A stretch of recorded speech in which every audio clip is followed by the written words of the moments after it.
Greetings homies, a quick non-edited lesson for you on metal rhythms and composing around metal stuff. I've been working on a metal track recently and I got in the mood for just doing a quick lesson on metal rhythm and how I developed my metal rhythm hand. And it's to do with breaking things down into subdivisions and working drills within that. So here's a really simple beginner's metal rhythm set of exercises that anyone could do. It's good fun, and if you don't like it, turn off now. Otherwise, subscribe to Chappers.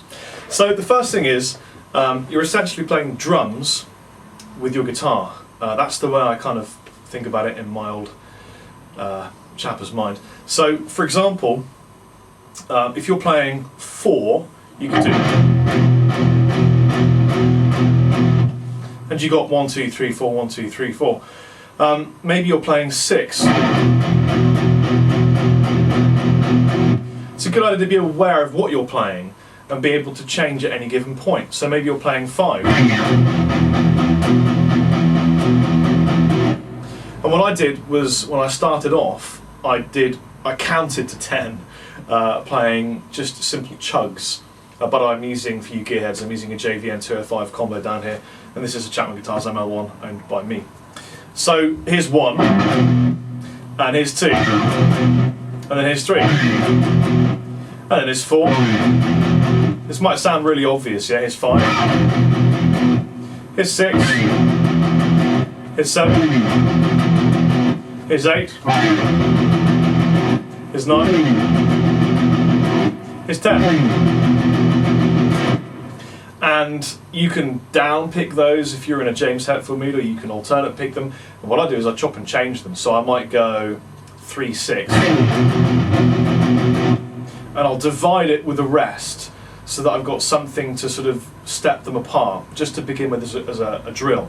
And I might do that alternate pick, so 3, 6 alternate pick, and maybe 5, 4. I'll give 4, 5. I'll give more of a rest. That's a good one. Sometimes, if I'm really in the mood for doing this as an exercise, then I'll keep making up random numbers between 1 and 10, and I'll just do a string of them. So I might go, well, I'll do it for you, see if you can guess what they are.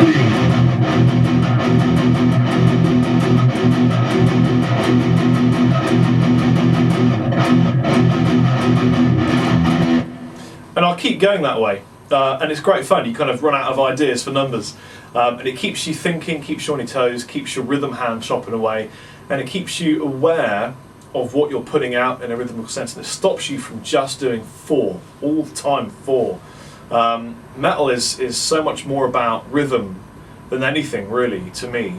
I mean, melody is key, but rhythm is the real focus with metal playing, and so I think it's a really good exercise for that. A lot of great rhythm metal players were partners with drummers, or had a really strong relationship with their drummer.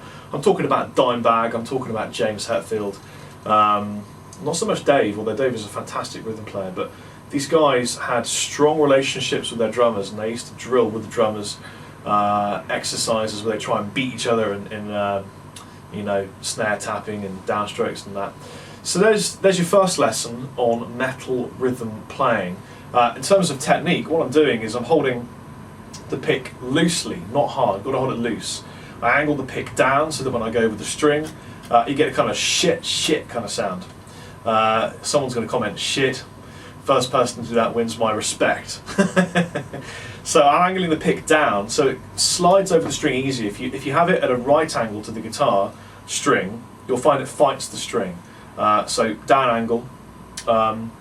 These fingers are tucked away just so I can mute the other strings and keep all this distorted power under control, really. In terms of galloping, a really good exercise for galloping is just to do it slowly. This counts for everything, really. If I just do a real slow alternate picked gallop on the E string,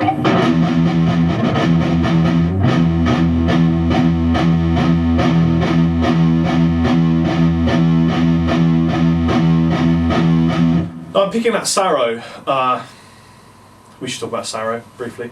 There are lots of ways of picking, and I'm a big fan of less is more and being as lazy as possible.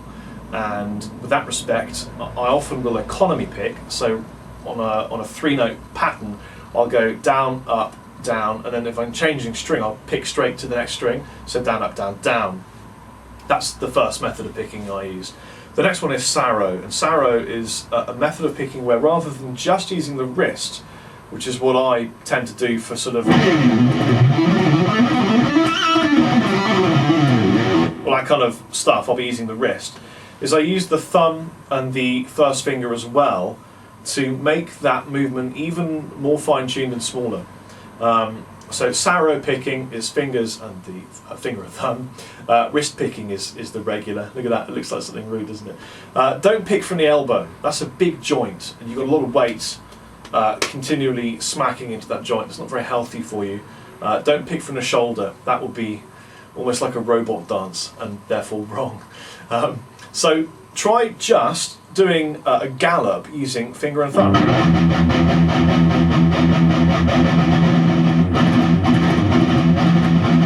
It's quite hard to just isolate that movement. And then when you can do that, try it with the wrist, just the wrist.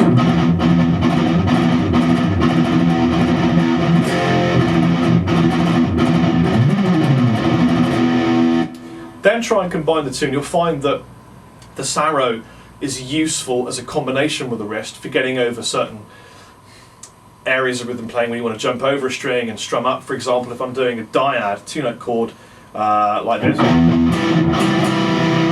I want to hit this D string before I hit the A string intentionally because I want the sound of that note before I get the sound of that. So I would normally strum down, but I want to hear it.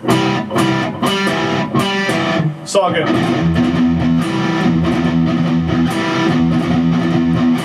So because I'm sat on this E string chugging, I'm going to be using wrist for that, and then I'll Sarod down, slap it up, and then back into my wrist rhythm playing. You can get as deep as you want, man. That's as deep as I'd like to go. So there's a bit more for you.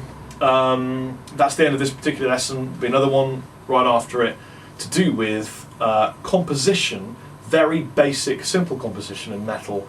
So tune into that one. Take it easy. Subscribe to Chappers. See you later.